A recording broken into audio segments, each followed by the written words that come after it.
Hey there, Linda. Got a minute to spare? I've got some thrilling news that I can't wait to share with you. Good afternoon. Sure, I can talk for a while. What's going on? Well, first things first. How's James been? My son's been treating you well, I trust. He's a little silly sometimes, but he's got a heart of gold, you know. And, of course, I hope you're doing well yourself. You're a very smart, strong young lady, and I would hate to see anything happen to you. No worries on that front. James and I are just as we've always been. Nothing too dramatic to report. We're just living our lives to the fullest. That's music to my ears. In these times, it seems like everyone has a heart-wrenching tale to share when you catch up with them. But enough of that, let's get to the exciting part. Ready for a surprise? What is it? Should I be guessing, or is this just a figure of speech? Susan's tying the knot. You and James are about to gain a new brother-in-law. But wait, there's more. She's expecting a baby. I'm going to be a grandma and you're about to become an aunt. Isn't it just incredible? Sometimes I have to pinch myself just to make sure it's not all a dream. Wow, that is quite the news. I hope the wedding isn't too rushed for her sake. An unexpected baby is quite a life changer. Hopefully they can get married soon enough so they don't have to worry about any societal stigma. Yes, it's somewhat of a whirlwind wedding, as we used to say in my day. But what truly matters is this joyous new chapter unfolding for our family. Whirlwind wedding. Is that something I should be worried about? It sounds rather ominous. Oh no, it's just an old saying. It slipped my mind that you grew up overseas. Let me explain. Back in the day, if a man got a young woman pregnant, her father would show up with a shotgun and ensure they got married right away. Oh wow. Well, as long as you're excited about this, and so is the groom-to-be. Anyway, that really is fantastic news, and I'm genuinely happy for you and Susan. Can you believe it? The girls are already 4 months along. They took their time deciding what steps to take next. We need to find her a dress that'll accommodate her growing belly, soon, because it certainly isn't getting any smaller. Oh dear. Well, I'm sure there are dressmakers who specialize in such situations. You must be over the moon about the upcoming wedding. Absolutely. There's nothing quite like seeing your daughter walk down the aisle as a bride. And I hope someday that you'll get to experience this joy too, dear Linda. Speaking of weddings, we expect you and James at the ceremony. Of course. Wouldn't miss it. It's such an overwhelming feeling of joy that brings tears to my eyes. It reminds me of when I first held James in my arms. I can only imagine how that feels. Could you do me a favor and pass on this news to James? Once we sort out all the details, I will forward them to you. You know how he struggles with texting, and I don't want to disturb him at work or during his time with you. He'll be thrilled to hear he's going to be an uncle. The next day. Good morning, Linda. How are you today? I'm still over the moon about the news. But let me get to the point. What did you tell James about the wedding? He called me last night, and I was expecting him to be ecstatic just like us. He was furious. I've never heard him talk to me like that. He wasn't just angry. He was confused and outraged. He asked if we were joking with him. What's going on? Good morning, Jennifer. That's very odd. I didn't notice anything wrong with him. Actually, now that I think about it, I heard some yelling last night when I was in the bath, but I thought it was just the TV. Or maybe James getting excited over a game as he usually does. But that must have been when he called you. He didn't say anything to me about it. This is news to me. That doesn't make sense. I'm his mother, and I know when something's bothering him. All I did was share the news about the wedding with you. So something must have gone wrong somewhere. Are you sure you didn't say anything weird to him? Even by mistake? Well, I told him about the wedding and how happy you were to become a grandma and that we were invited to join with them. That's all. Then why would he snap at me like that? Just a guess. But maybe this is still a touchy subject for James. Touchy subject? What do you mean? All I did was tell him that Susan was pregnant. You should be happy for her. What's so upsetting about that? Jennifer, I was hoping we could avoid this conversation, but it seems inevitable now. You haven't forgotten about the accident 2 years ago, have you? The one where we lost our baby. How could I ever forget such a horrible thing? But it's in the past now, and you both need to move on from it, especially if that's what caused James's reaction. You made it sound so easy when it was a very traumatic experience for both of us. Traumatic? Isn't that a bit strong? Not when I have to relive that nightmare almost every day. Remember, I was as far along in my pregnancy as Susan is now when you hit me with your car. It's not easy for us to just forget something like that even though we've tried therapy and support groups. While I've always been better at hiding my feelings than James, I don't blame him for having a hard time with his news. And for the last time, it was an accident. The car's brakes failed. It wasn't my fault. And for the last time, it was an accident. The car's brakes failed. It wasn't my fault. Look, whether or not it was your fault isn't the point here. It's not like you meant to hurt me or our baby. Then what do you want from me? It wasn't easy for me either. The guilt nearly killed me. Jennifer, I don't care what you do with your life. You can drive a cab or race a car for all I care. You have no idea what it feels like to lose a baby inside you. It wasn't like I had an abortion or something. The baby was alive and kicking. Oh, please. We all suffered a loss that day. Don't you think I love that car? It was part of our family for so long, and then I had to scrap it because it was totaled. How can you compare your car to my miscarriage? Your car was just a thing. My baby was a life. Yeah, you said that before. After it paid for everything, the damages, the hospital bills, therapy sessions. I've taken all the blame for that awful accident. Can't you just let it go? Money can't fix everything, Jennifer. You left me broken, Jennifer, in more ways than one. And now, even if James and I wanted to move on, we can't. You know I can never have another baby. Okay. I get what you might be upset about Susan's wedding. But I really thought it would make you happy.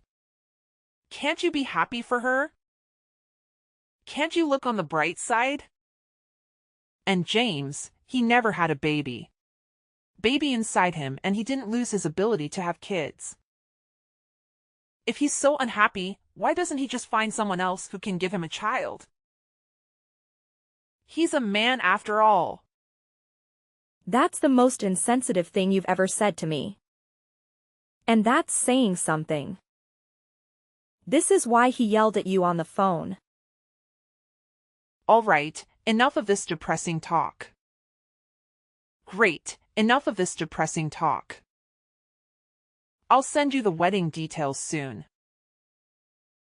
And you better be there, both of you.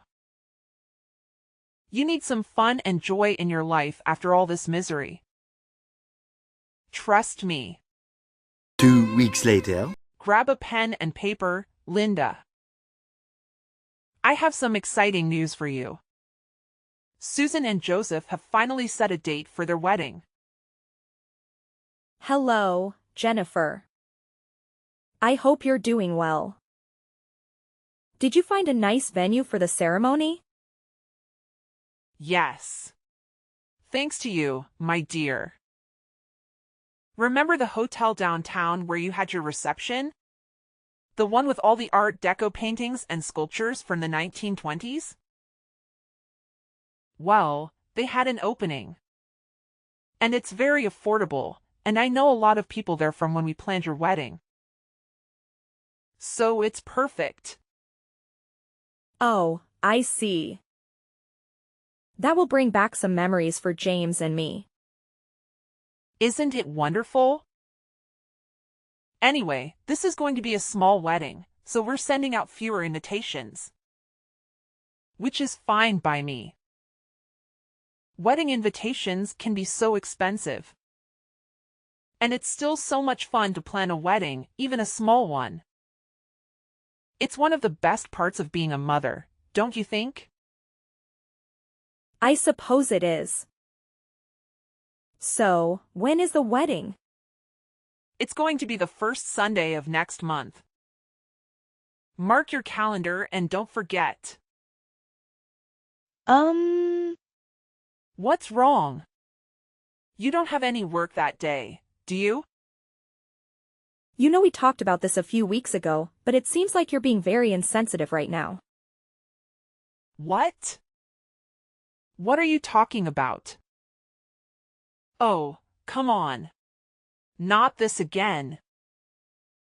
How does this have anything to do with that accident that I've apologized for a million times? You're being ridiculous, dear. Just tell me what it is. You think I'm being ridiculous? Really? You're the one who keeps making it harder for us to move on. That day you picked because it was cheap and convenient. That's the day my world fell apart 2 years ago when you hit me with your car. Oh, is that all? It's just a date, dear. Don't you think it's time to make some new memories on this day? It's not that simple, Jennifer. You can't just erase what happened. The fact that you can't even remember. It's unbelievable. Well, please. You're impossible to please, aren't you? Maybe if you could talk about something else besides your miscarriage, you might be able to move on. Didn't they teach you that in therapy or support groups? Or did you skip that session because you were too sad after looking at your calendar? You have your whole future ahead of you, Linda. You're only rooting yourself by living in the past like this. I better be careful where I see you at the wedding or else your gloomy mood might ruin everyone's happiness. Living in the past? If our baby had survived, they would still be a toddler today. How can you expect me to forget that? I'm starting to wonder if that accident damaged your brain too. I had a great aunt who had a lobotomy, and she was just as stuck in the past as you are now. Move on for your own sake. Every word you say hurts me more than the last. Oh, great. Now I'm responsible for your misery too. That's really unfair of you. You're the one who's at fault here. Moving on means finding peace, and that's why I've tried not to fight with you. Even when you ignore my pain or insult me, I still try to be civil with you. The last thing James or I need is more conflict over something that was an accident. So there you have it. I'm full of grief and anger, but I choose to treat you kindly even if I don't feel any warmth towards you. Well, aren't you a saint or something? Probably wanted me to praise you, but all I feel is a headache coming on. Anyway, let's drop this depressing talk or your sadness won't rub off on me. I want both of you at the wedding, no matter how you feel about the date. And to me a favor. Don't wear a black dress. It's a wedding, not a funeral. Several days later. Howdy, Linda. I'm not catching you at a bad time, am I? Hi, Jennifer. And no, it's a perfectly fine time to talk as any. What a pleasant surprise. I was worried you might be tied up with work or something. Not exactly. I mean, I'm working from home, but it's not a super high priority at stuff at the moment. Oh, good. I'm glad you're free. That's one less thing I have to worry about. Is everything okay?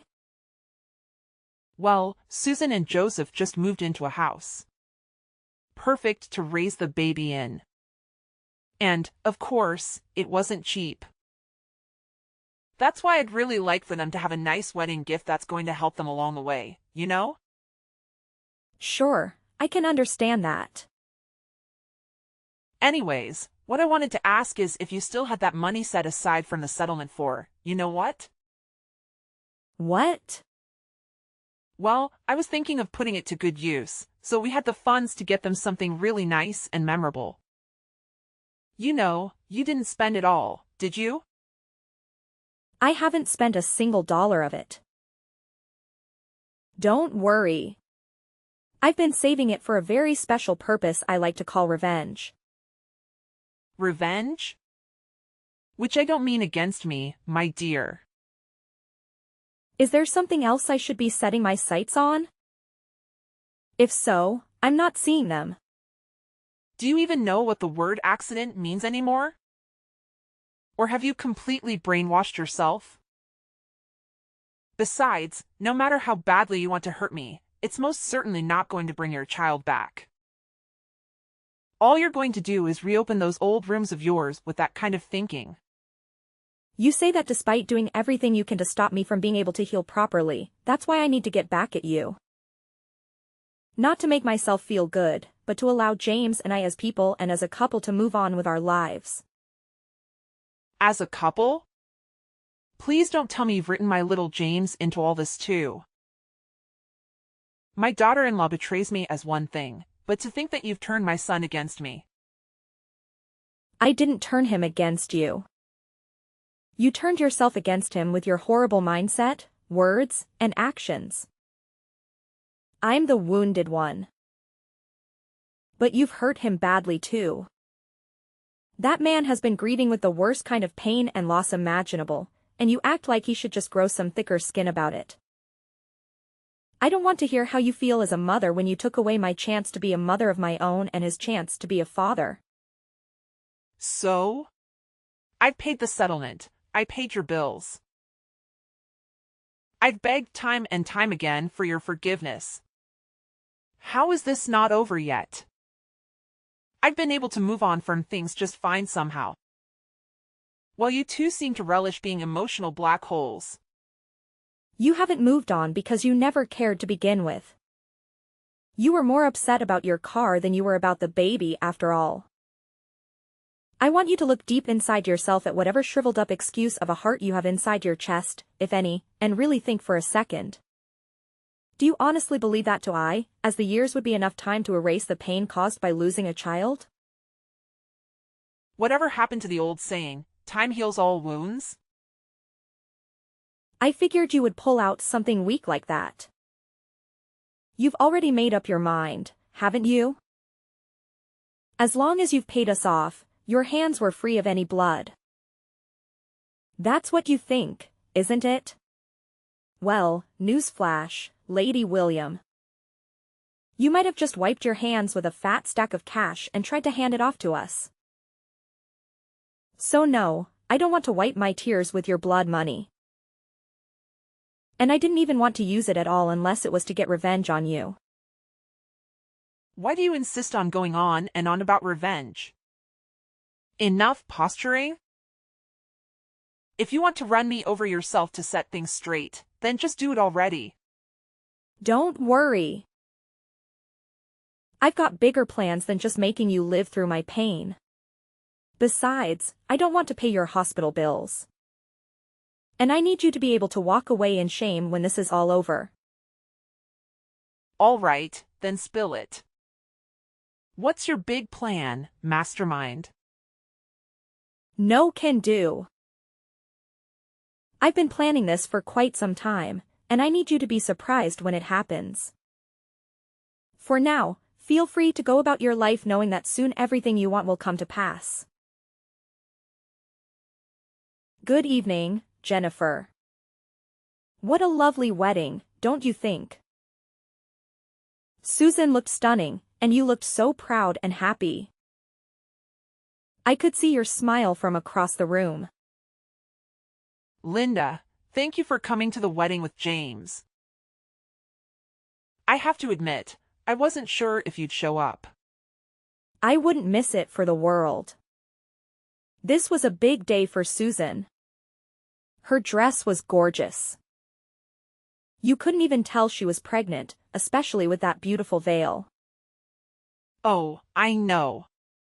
I picked it up myself. And I have to say, I have a good eye for these things. Now that we've exchanged compliments, can we get to the point? Point. I'm not here to chat about the wedding. There's only one reason why I'm here. To tell you that your time is up. This is the last time you'll ever hear from me in any way. I thought about confronting you at the reception, but this is easier. Susan shouldn't have to suffer because of you. Is that so? How considerate of you. Believe me, it's for her sake, not yours. She deserves a happy life, unlike us. Besides, you told me not to bring up the accident at the wedding, remember? I'm just following your orders. Have you been careful lately? Watching your back? No. Why would I? Well, I don't know if it would have mattered anyway. Ever since I woke up in that hospital bed, I've been planning my revenge and silence while perfecting my strategy to destroy you. You've been plotting against me all this time? Obsessively? Obsessively, indeed. Right after I got admitted to the hospital, I asked James to hire a private investigator for us. What? Why would you need a detective? Wait and see. The important thing is that with the money you gave us, we were able to hire the best one in the business. You worked non-stop until a few days ago, and his 2 years of hard work paid off.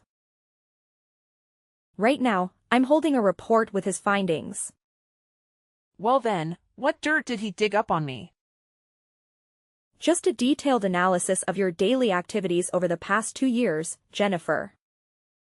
Nothing too surprising for you. My daily activities. What? You used my money to hire someone to spy on me? To stalk me? Indeed. It's amazing how many weaknesses can be found in someone's ordinary daily routines. How well do you know your own habits over these past few years anyway? Reading through this was quite shocking for me, but for you, it must be normal by now. This is some kind of prank, right?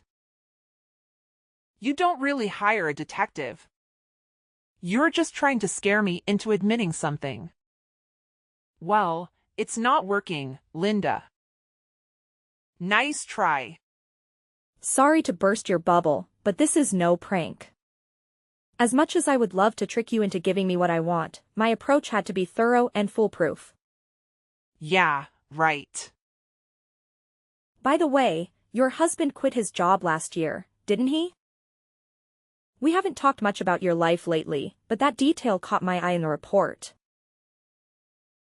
Well, you could have easily found that out from James or Susan.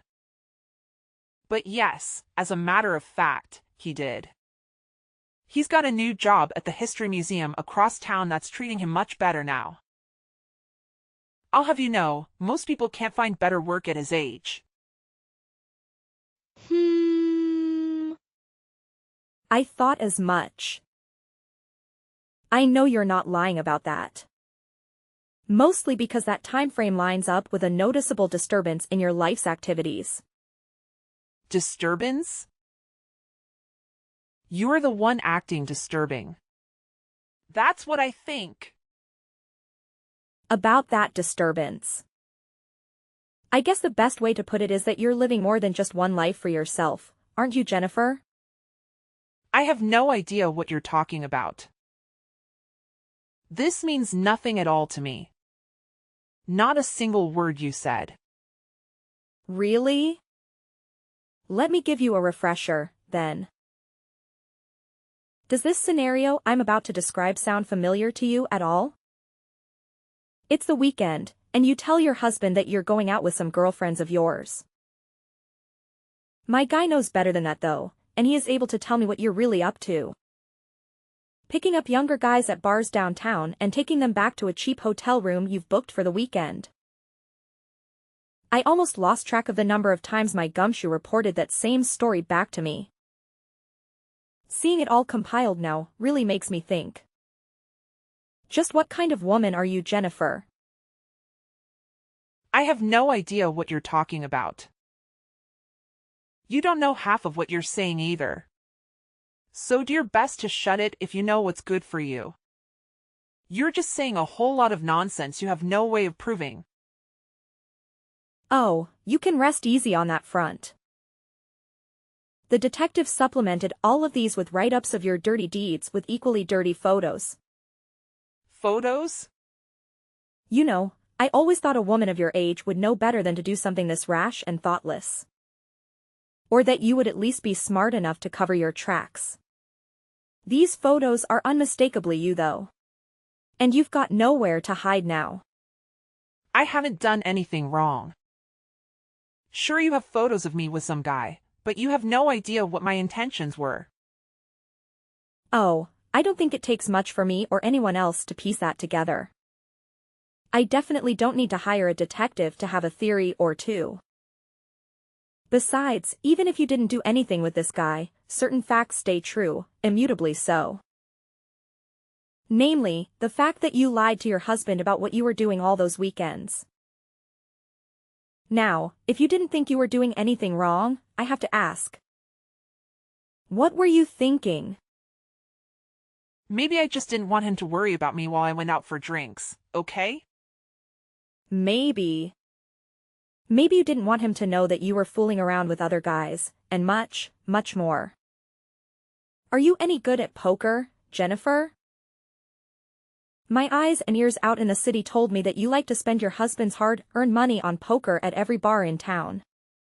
It would probably be pretty bad for your image if your husband, Susan, or any of the lovely people at this wedding found out you had this side to you, huh? Shut up. So what? You've got photos, huh? You'll never catch me in the act. So your findings are as good as trash. True, you're a slippery one, I admit. A lesser detective wouldn't have even caught a whiff of this. You gave me enough money to destroy you, though. The truth is, whether or not I catch you red-handed, once the information gets out there, you're going to be in the hot seat regardless. The dirt I have on you doesn't just muddy your reputation, it completely spoils it. I'm warning you. If you don't stop this, I'll block your number. I mean, go for it, I guess. That's not really going to stop me from sending all this to your husband, though. You wouldn't dare. She doesn't need to know a damn thing about any of this. This is just between you and me, isn't it? Like you said, no one else needs to get hurt. Really? I was sort of thinking he had a right to know that his wife is not only unfaithful to him, but routinely lies to him about that and her habit of throwing his money away. Telling him just seems like the responsible thing to do from my perspective. When I said I didn't want to hurt Susan, it was because I wanted this day to be special for her. If you found out, there's no way he'd do anything short of divorcing me, though. That's a good point. You and I both know there's nothing he hates more than a liar and a backstabber. Just imagine how he'll feel when he finds out how long this has been going on. I know you're a gambling woman, but I wouldn't bet on the odds of him staying with you if I were you. How would I be able to live without him? That's impossible. You can't do this to me. Yeah. Without your husband's money, you're flat out broke, aren't you? I would offer to give you the money you used to settle with us back, but wouldn't you know it, I spent it all on that detective.